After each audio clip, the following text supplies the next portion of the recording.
What's up, it's your FrumpyFit. If you don't know who I am, I'm an online weight loss coach who's dedicated to calling out all the BS in the fitness industry and providing you with accurate fitness, nutrition, and weight loss information.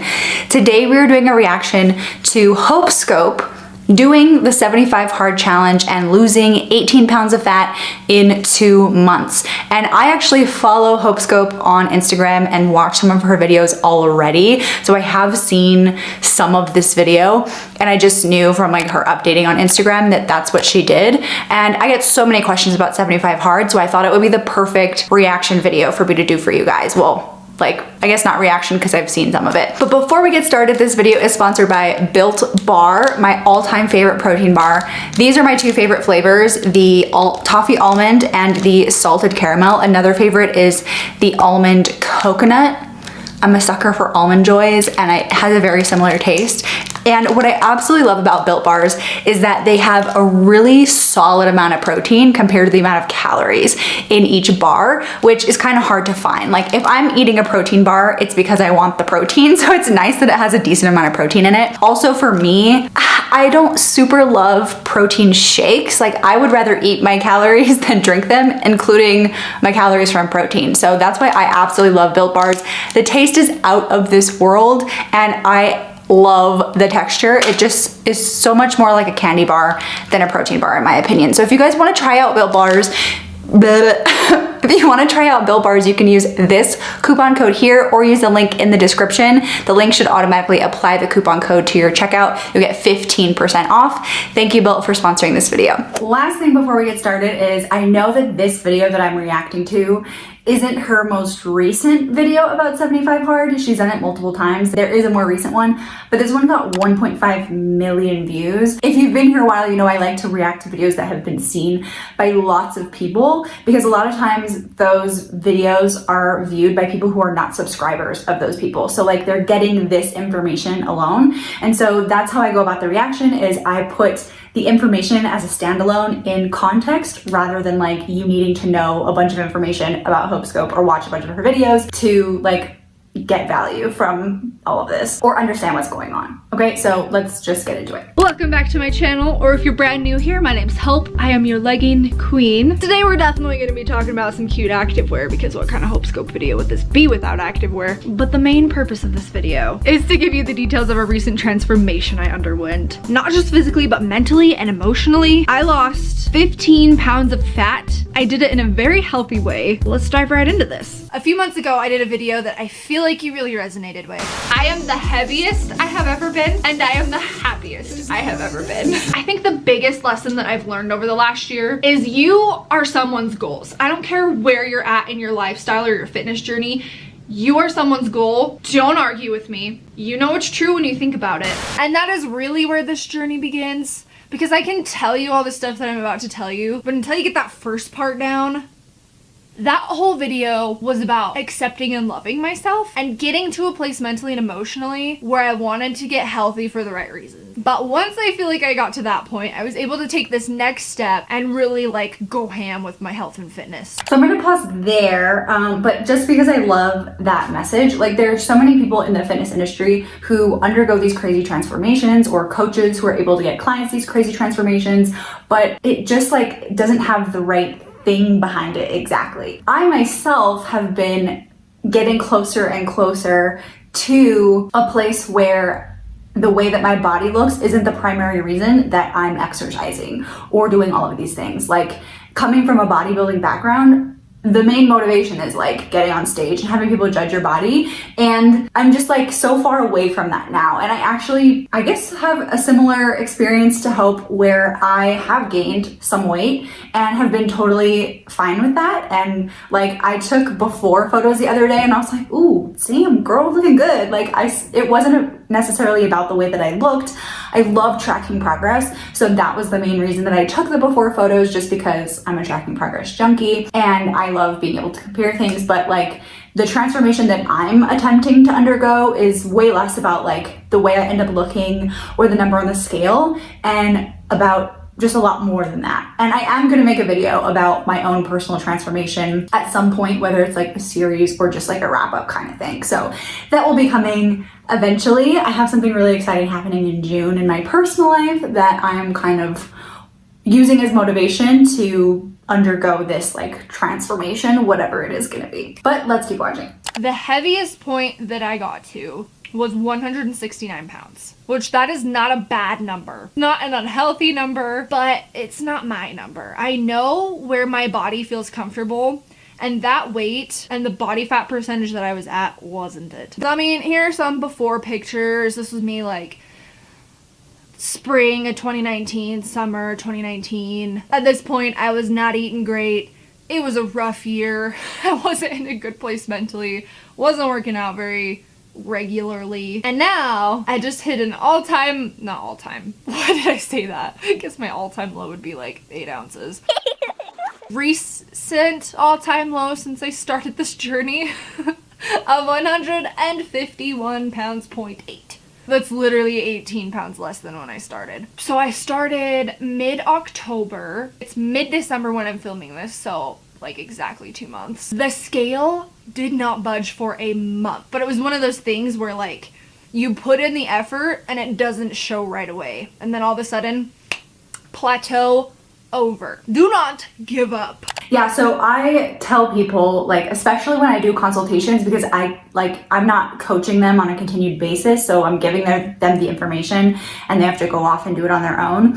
What I say so often is like, I know that so much of this is based in science, but like there is a degree of faith to weight loss or any kind of fitness journey, because a lot of times you're gonna have to keep doing the behaviors that you know will get you the results eventually, even when there's no evidence that that's actually happening. So love that little comment. The first thing that I did, 75 hard. It's a 75-day challenge that Andy Frisella created. This is about developing your mental toughness, your brain, your grit, your perseverance, your confidence, your ability to endure, your fortitude, your self-esteem, your self-worth, and ultimately the belief in yourself to do literally anything that you want. And it's not easy. It's a free challenge, like there's no check-ins or prizes. He was saying that like hundreds of people are gonna do this challenge and only like 2 of them are gonna finish. The rest of them are gonna be lying about it. And I was like, I wanna be one of those 2 people. Challenge accepted. So the rules to the challenge. Okay, before she gets into all the rules of the challenge, I just want to give my general opinion on 75 hard. So I don't follow Andy Frisella or know anything about him, but I'm very familiar with 75 hard because I've known so many people to have done it. And I like that that's the way he's framing it, because that's what it is. It's a mental toughness challenge. It's not a weight loss challenge. It's not necessarily a fitness challenge. It's very about developing discipline and willpower. And I think that that's great. Like if that's something that you want in your life, fantastic, but it's not the right fit for everybody. I will say though that developing discipline is probably one of the best things that you can do for yourself. They did studies on little kids. I think it was called like the marshmallow experiment or something like that, where they had these little kids, they put a marshmallow in front of them and they were like, okay, if you can leave the marshmallow and wait until I come back, you get a second marshmallow. And so they would leave these kids alone in the room with the marshmallow, and the kid would just be like trying so hard not to eat it and trying to distract themselves in order to get a second one. So what they were testing is whether or not these kids could delay gratification to then have a bigger reward in the future, which is very challenging. And so a lot of the kids weren't able to do it, and I think they followed up with these kids like by the time they were in high school or like when they were much older, and it turned out that the kids that were able to delay gratification and wait to get that second marshmallow were much more successful in life, whether it was with school or anything else. And while I don't have any experience when I was growing up resisting marshmallows, I actually really love marshmallows, by the way. I ate 2 today, weird coincidence, but I have always been obsessed with like the future. Like when I think about what decisions I make now, I always think what would be best for future Lena. Like always, that's what I'm thinking about.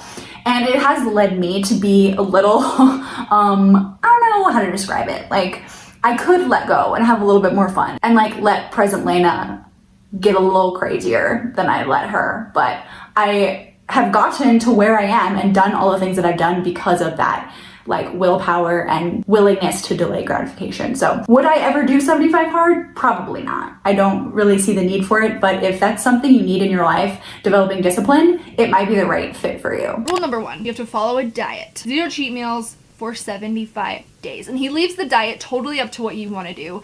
And for me, I've pretty much mostly been just focusing on getting the right amount of calories and getting my macros in check. I also challenged myself to no candy, no dessert, no soda. So the can't have whatever for 75 days, that could be problematic for some people. Some people it's going to be totally fine. Like if it's about willpower and wanting to challenge yourself, fine.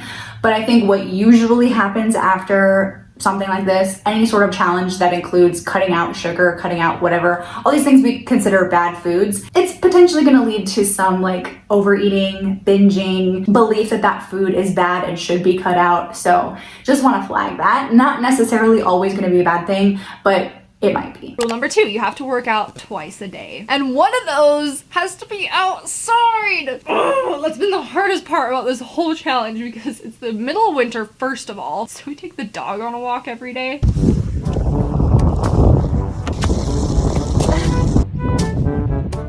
We just got a puppy, and so I've been trying to use her as an excuse to like do some more exercise and go outside and walk, but she's so young and the outside world is so exciting still that it's not really a walk. It's like a stop and smell every 5 seconds. Like we're lucky if we get a half of a lap around our apartment complex before like we give up. And we just came out of winter. It's finally nice weather here again, but like I could not do that every single day. It was a real challenge for me to get myself to go outside and give her a walk. Luckily, my boyfriend is way better with the cold than I am, so he was kind of in charge of that for the last month or so. But what I don't want here with the 2 workouts per day thing is for anybody to think that that's like more beneficial for weight loss. Of course, I'm framing everything in the scope of weight loss, right? Or think that it's necessary for weight loss. Like if you want to have a transformation similar to her, that doesn't mean you need to work out 2 times per day. That's a lot for me. Like I would never, I think even when I was prepping for my bodybuilding competitions, like we were not doing 2-a-days. Like that was not gonna happen.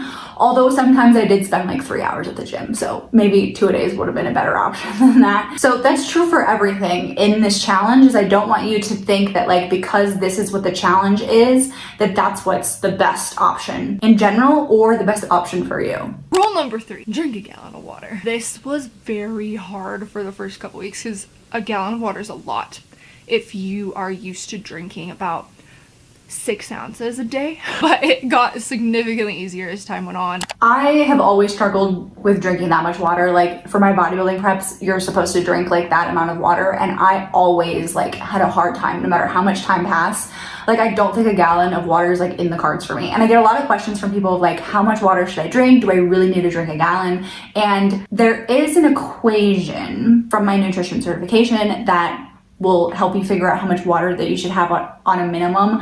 But an easier recommendation is just like going by the color of your pee. So no, your pee does not have to be perfectly clear. It's not always good to have your pee constantly totally clear. You want to aim for like a pale, like a nice pale yellow, and you're considered hydrated. The thing also with hydration that I think people don't get right is that they wait until they're thirsty to drink water. By the time you're feeling the sensation of thirst, you're already dehydrated. So make sure that you are drinking water throughout the day, not waiting until you get thirsty. For me, I have my water bottle like next to me at all times, and anytime I look at it, I just take a drink instead of waiting until I'm thirsty. Talking makes me thirsty though, so I'm gonna have some water. I really liked this one, and I'm totally gonna keep doing this one after the challenge is over. 10 pages of a non-fiction book. Number 5, take a progress picture every single day. It's been really awkward when I'm showing people pictures in my camera roll because there's 68 pictures of my butt. And honestly, a progress picture every single day was super discouraging for the first like month because you don't see any changes. That's the challenge. I'm on day 68. Oh, and the real kicker about this challenge, if you mess up, which we did on day 1, we thought that the 2 workouts had to total 45 minutes rather than being 45 minutes each. You have to start over. I think that it is that rule that actually made me stick with it. Yeah, so reading 10 pages of a nonfiction book, love that. I'm a nonfiction, like, personal development book freak, but it's so hard for me to get in the habit of reading. Like, I was so good in January. I crushed it in January of this year, and then it just like fell off with me getting so busy. I highly recommend personal development for anybody, but also somebody who's looking to lose weight, because so many of the principles and ideas and theories that I use to coach my own clients and to build out my weight loss course come from general personal development books. The majority of books that I read are not weight loss books. They're just general personal development books. And what I notice is that once you understand the basics, it's the behavior change that's the problem, and so many personal development books cover that sort of thing and are very motivating that way. So I have my Amazon shop linked in the description, and I have a whole section of like all the books that I'm planning to read this year, plus my favorite books that I've already read. So highly recommend checking those out. The transformation photos every single day, I don't really see the point in that. Like she said, you don't see results like very quickly. I have my clients, like, if they want, they can send me a progress photo every single week, but I don't really even need to see one except for like once a month. So that one seems kind of like, why? I mean, it's a discipline thing. Like, you're just supposed to get used to doing the same thing every day and like building habits and having discipline, but like, I don't see a huge benefit of that one. And then she mentions the whole thing of like needing to start over if you miss a day and don't hit all of your goals for that day. And like, I have tried that method with meditation. I've tried it with learning Spanish. I like on Duolingo, all of these apps that I use will like track what your streak is, and if you miss it, you have to start over. And literally, I was practicing Spanish. My boyfriend is from Spain and his family doesn't speak a whole lot of English, so it's like up to me to be able to learn Spanish to talk to them. So I got up to like day 60 something, and we were long distance in the beginning, and he was visiting me, so like I was not touching my phone very much, and I completely forgot and missed my streak, and I started off at 0, and I just was like, out of spite, I just stopped practicing. And so like that strategy, she said it worked for her, where that was the reason she like was so on it, but for me, I just could not. That would make me so discouraged. And so I would be one of the like he said 2 out of 100 or something like that would finish the challenge. I would be one of the 98 who would miss one day and be so frustrated and give up and not start over. So know yourself and what's gonna work best for you. Second thing I did, I got a trainer at the gym. I meet with him twice a week. Holy cow, that has transformed my training, my excitement for the gym. So I used to be like super gung-ho about supplements like BCAAs, creatine, fat burners, and needless to say, I haven't been taking them for the last several months. And obviously I've been getting results. In terms of pre-workout, it's totally up to you. I am sensitive to caffeine, so I literally cannot. I will feel like I'm dying if I have the amount of caffeine that's usually in pre-workouts. I used to take a non-stimulant pre-workout, and I did feel like it helped me like mentally be prepared for my workout, but it's not necessary, but a lot of people really like it. So what I would say is just figure out what you want to get out of the pre-workout. If it's just caffeine, then like caffeine alone is probably less expensive. But if you're looking for some of the other benefits, just look up all the ingredients in the pre-workout on examine.com, see how much of a dose is gonna make a difference and like what that ingredient actually can do according to science, and like make your decision that way. And I do get a lot of questions about protein powder. Protein powder is also not required, but it can help if you are having trouble like getting enough protein in. I don't want to just like have to shovel meat in my face or like really stress out about how much all of my meals are like with protein. So I do like either a protein bar. This is pretty much always what I reach for when I need some extra protein. Or lately I've been making, I know I said I hated protein powder, but I've been making a protein hot chocolate where it's literally hot water, chocolate protein powder, some sugar-free salted caramel syrup, and a little bit of coconut milk. It literally tastes just like hot chocolate. Highly recommend. But will you ever catch me just drinking a protein shake like regular? You will not. So let me tell you a little bit about the program that I'm on. So the 6 days that I go to the gym, which is a lot. You don't have to go that much if you don't want to. I try to get in 2 leg days, 2 upper body days, and then like 2 fuller body days ish. Some format of that, so everything is hit a couple times a week. So hitting a muscle group multiple times per week is shown to be most effective for muscle building. I also do like an upper body, lower body split.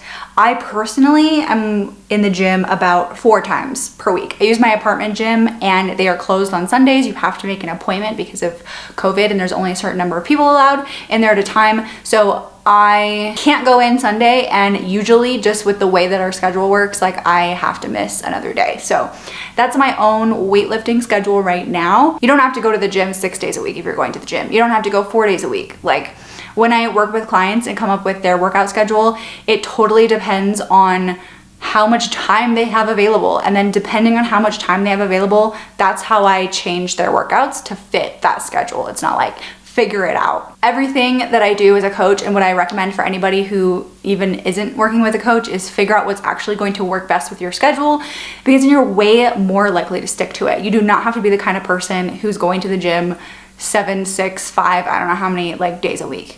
It's not required. The amazing thing has been how much my strength has improved. 2.5 months ago when I started doing these workouts, I was squatting the bar. We'll see what I can get today. Yesterday when I was doing squats, I did 155 for 5 reps, which is a huge improvement. So I have to comment here, she's mentioning like how happy she is with her strength increase, and whether that was a goal from the beginning for her or not, or you know, whatever her goal was, she did mention that like the weight that she was currently at when she started was not like the weight for her. So she was looking to get towards a goal weight. But if you can focus on other things, you're gonna be way more likely to be successful because you're gonna wanna stick to it because you're seeing results. So like I said, there's a lot of faith related to weight loss, but if you can come up with other things to celebrate on the way to weight loss, it makes it so much easier to stay consistent. So for her, after the whole first month of not seeing any physique changes, she was getting excited about how her strength was increasing, which probably helped. In addition to like the whole 75 hard challenge thing and having to start over if you miss a day, this was probably very motivating for her, which is amazing. Highly recommend focusing on other goals, not just seeing the number on the scale. Do what you want it to. I'm actually gonna skip through her workout so we can keep hearing like about her weight loss and the challenge. Hello, interrupting the video because we have to go on our daily walk. It's dark and it's cold. Like I mentioned earlier, gallon of water. Drinking that much water has probably had the biggest impact in the last couple months than anything other than probably my training. Some big changes I have noticed. Cravings have not been as bad. I think a lot of times that I was craving food, specifically bad food, it's because my body was actually thirsty and I didn't realize it. I go to the bathroom a lot more. I mean, that's a given, but which is good because that means my body's like flushing stuff out. I am never sore. I think that is a mixture of the water and also going on really cold walks every day. My skin is better. It's not as dry. We live in the desert of Idaho. I feel more full. I can be in a caloric deficit, but by drinking this much water, I'm not starving all the time. Okay, so while I don't agree with like if you have a craving, just chug water, it's interesting that she did notice that like drinking lots of water helped her just not have as many cravings. So I'm not gonna say that like her experience is incorrect, but I just don't agree with like, oh, I'm craving chocolate, like I'm just gonna drink water instead. Maybe sometimes that's fine, but I'm a huge advocate of like honoring your cravings if possible. Okay, meals. I'm not gonna get into my specific calorie intake and macros and all that because it doesn't really pertain to you. That's my thing. But I'll give you an example of what I eat in a day.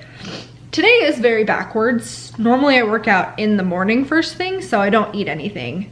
I take like whatever supplements, but I save my meal for after I work out. Okay, let's talk about eating around your workout. So I always get questions about like, should I eat before? Should I eat after? Like we hear a lot about like fasted cardio or fasted working out. I also work out in the morning because that's the time that works best with my schedule, especially like with our little puppy.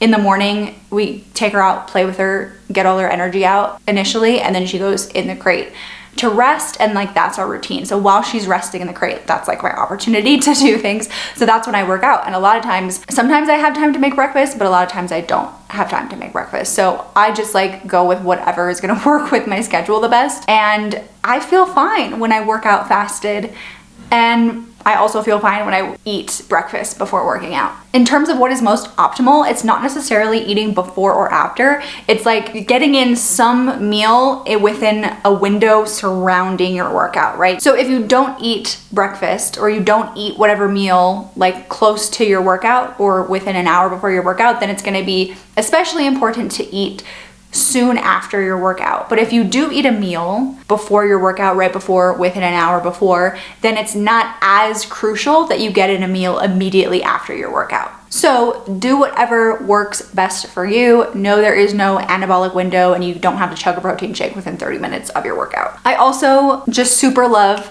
snaps for the statement of like, I'm not gonna tell you my calories or my macros because they're not relevant to you. Highly, highly agree with that. Do not look at somebody on YouTube or on Instagram or wherever, see how many calories they're eating and then think that that's what's best for you. I have quite a few videos on calories. I actually have a whole playlist on calories. So if you wanna learn about how to figure out how many calories you should be eating, I will put the playlist wherever it goes and you can check those out to figure out what is right for you specifically. And so with that being said, I also don't think that seeing the foods that other people eat are necessarily helpful. I don't love what I eat in a day. Like, of course, if you go into it with the right mindset of like, I'm just curious what this person is eating, or I just want some meal ideas, that's fine, but don't follow what somebody else is doing because it's unlikely that it's gonna be the right fit for you. So we're gonna skip through the what I eat in a day. Hello, here I am for the outro, and I'm not gonna lie to you, it has been like a week or two since I filmed the rest of that video, so I have since completed the 75 hard challenge.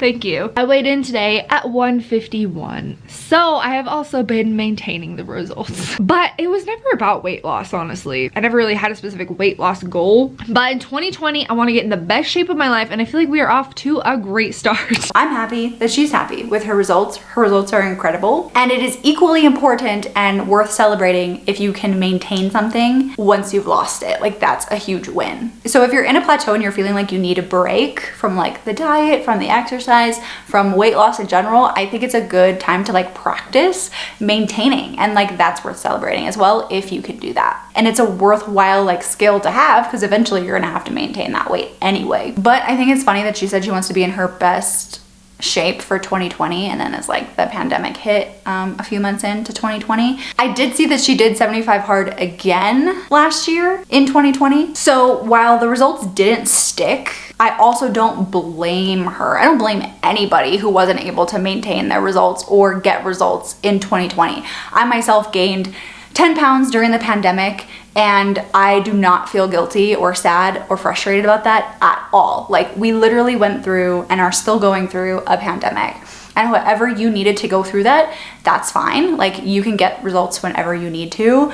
And I'm gonna talk more about that in like my own personal video, so I don't want to talk too much about that right now, but it seems like she's done, and I hope that this was able to give you some insight into 75 hard, whether it's the right decision for you to try it or not, and just maybe some extra helpful little tidbits throughout about going about your weight loss journey. All right, guys, that's the end of the video. As usual, thank you so much for watching and supporting me. Don't forget to like, comment, and subscribe here. You can also follow me on Instagram and on TikTok, and I will see you guys in the next video.